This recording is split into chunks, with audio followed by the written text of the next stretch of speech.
চীনা নববর্ষের ছুটিতে মুক্তির অপেক্ষায় থাকা চলচ্চিত্রগুলোর অগ্রিম টিকিট বিক্রি 40 কোটি ইউয়ান ছাড়িয়েছে।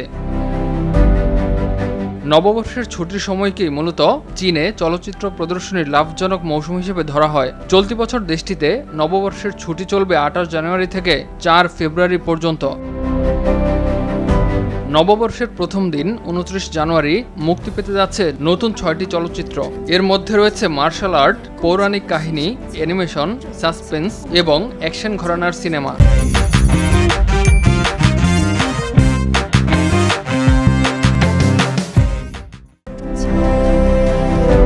এর মধ্যে সবচেয়ে প্রত্যাশিত হল নচা 2, যা 2019 সালের একটি অ্যানিমেটেড ব্লকবাস্টারের সিকুয়েল।